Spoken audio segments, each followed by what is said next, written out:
Hello everyone, welcome to Everything Arsenal. Matt Turner is getting closer to a move away from Arsenal. His replacement, or is he Ramsdale's replacement? We'll wait to see. David Raya is also edging closer to a move to Arsenal. And also, what's the latest on Folarin Balogun? Let's get started. So this is what let's start with Matt Turner. So obviously earlier today it was reported by Fabrizio Romano that Nottingham Forest have made an official offer for Matt Turner. Talks with Arsenal are advancing, and then just recently a couple of hours ago Fabrizio confirmed that Nottingham Forest want to close Matt Turner deal as soon as possible. Talks advancing with Arsenal as revealed earlier. Dean Henderson remains an option for Forest in the final weeks of the window, not now. So they are very serious about Matt Turner going to be their first choice goalkeeper. But I'm thinking, I think it will be easy to agree with Nottingham Forest, the deal for Matt Turner. But I'm guessing we're approaching this on like the Granit Xhaka deal.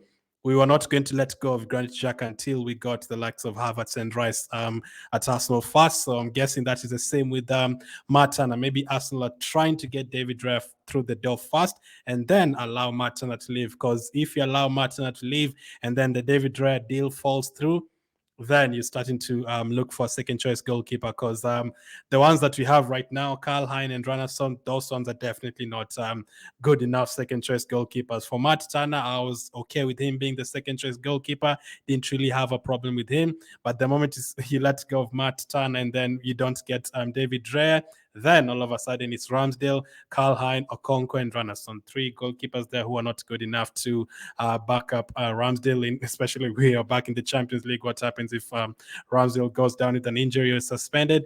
So I'm guessing we are trying to get David Raya first before letting go of Matt Turner. So how much would you want for Matt Turner? How much do you think Matt Turner is worth? 5 million, 10 million? Do you think is worth 15 million? Personally, I think around 15, 16 million. That could be a lot, but considering he's a USA international, he's very good at saving penalties. He's a very capable shortstopper as well. Recently played for USA in a tournament, and I watched his games, and he was very good in terms of shot stopping. He's not that bad at all. And last season, maybe there was maybe a single mistake when he played for us out of the 7 games. The others, he was quite comfortable. So I think he's a capable goalkeeper who's going to help out Nottingham Forest. They're buying a first choice goalkeeper.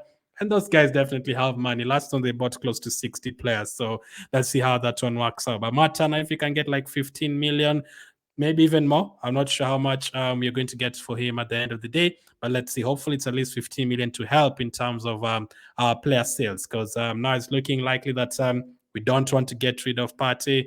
We might not get rid of Tierney as well. I don't like using the word get rid. We are not trying to get rid of them, but we are not going to sell Partey or Tierney for 30, 40 million, the ones we're expecting to get.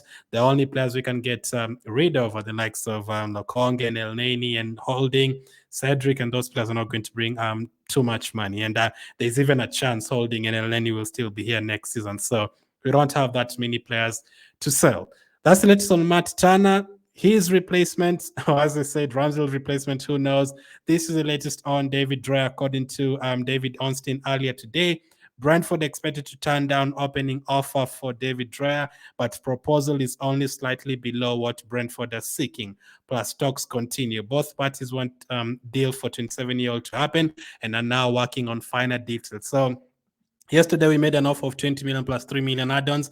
I said on yesterday's video, like, if you actually get him for 23 million and the 3 million is actually in add-ons, that would be incredible. Like, the kind of goalkeeper he is, the kind of stats he put up last season. He was one of the best goalkeepers in the league last season. So for us to get him for around 23 million would have been crazy. That would have been a steal, considering Chelsea are buying Sanchez from Brighton. He was the third choice for Brighton last season, and they're paying 25 million for him.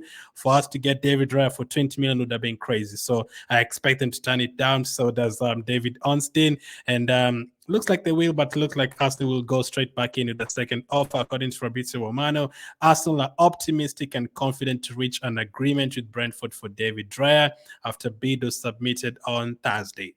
Raya wants to join Arsenal. He's insisting to make the deal happen. So whenever a player is insisting to leave a particular club and join a particular club, I guess it is only a good thing for the team that is trying to buy him, because the other team is like, okay, we don't really want to keep him. He doesn't really want to stay.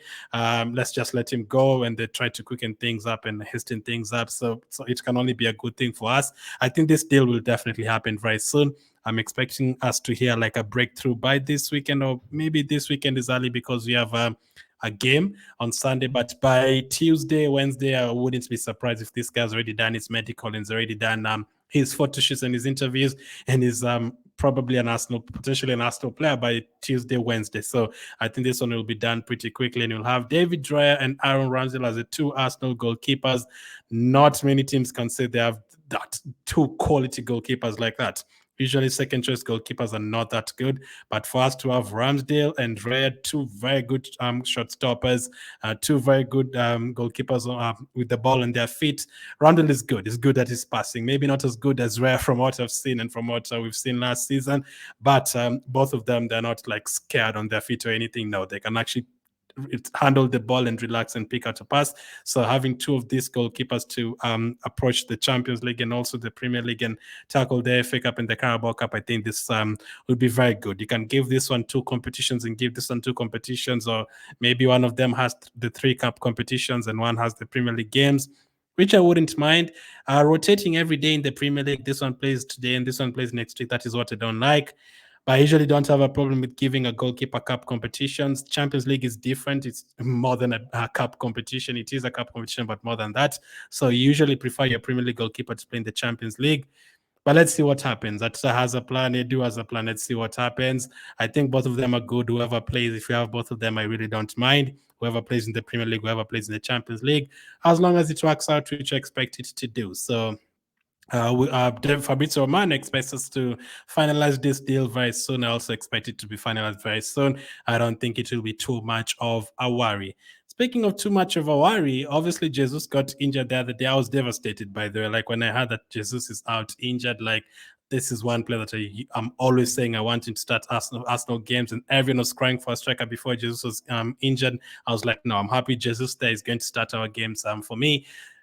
But since he got injured, there's been talks about Balogun potentially staying, but doesn't look likely. Like from what is going on right now, I genuinely think even if Jesus and Nketiah are both injured at the same time, I still think we would sell Balogun. That's how much that one has gone. I don't think he's going to stay at all. I don't think he wants to stay unless he's first choice striker, and you can only promise him first choice striker for a month until Jesus comes back, until Nketiah comes back. He's literally the third choice striker right now. Him not playing any games, maybe one game in the preseason, and not really getting involved with the likes of Odegaard and Havertz and trying to see how you're going to play with all of them.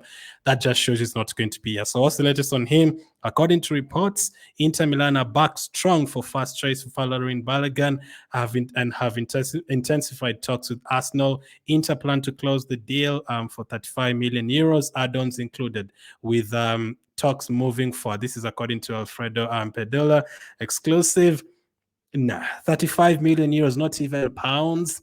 35 million euros is too little, man. That's around like 30 million pounds for a player who scored 21 goals last season. We are looking for a package of like 50 million pounds, and you're talking about around 30 million pounds.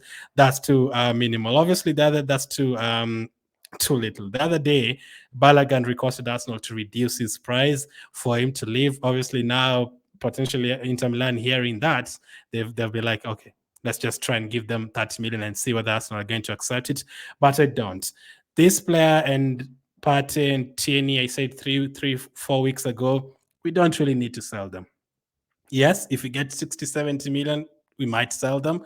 But right now, we don't have to sell them. So if people are not coming in 50 million plus for Tierney and the likes of Balogun, we are not going to sell. And right now, even with Tierney and Partey playing this well, like unless you're bringing 60 million for them, we are not going to sell them. So we are not in a position where we have to sell this player. So unless a crazy offer like 80 million for Thomas Partey comes, or 60 million for Tierney or 60 million for Balogun, you don't necessarily have to sell them.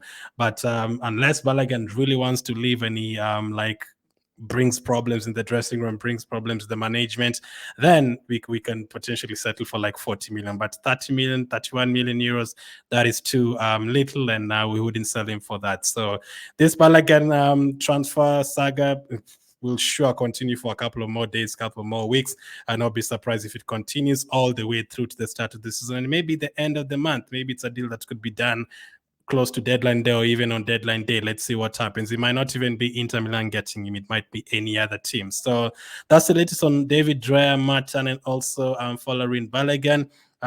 We are hoping to hear more on the rare deal, maybe a breakthrough by tomorrow or something. Obviously, Kudus as well, hoping to hear something on it. That's the player that I really, really want. Tomorrow, Man City against Arsenal. Not Sunday. I'm getting too ahead of myself. Sunday, Arsenal against Manchester City.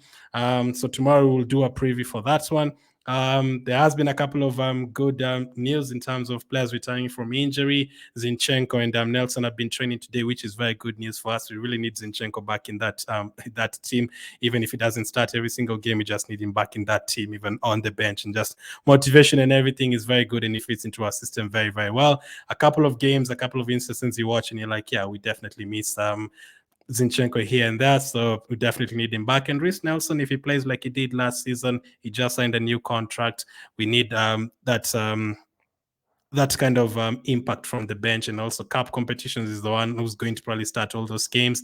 So Carabao Cup and FA Cup and Premier League, he can come on and make an impact like he did last season. So let's see what happens. But preview for that one tomorrow for the Man City game. Huge game. Let me know. Last question. Who would you start as a striker for that match? Would you start Balogun, Nketiah, Havertz, Trossard, Martinelli? Who would you start? Thank you for watching, and I'll catch up with you guys on the next one.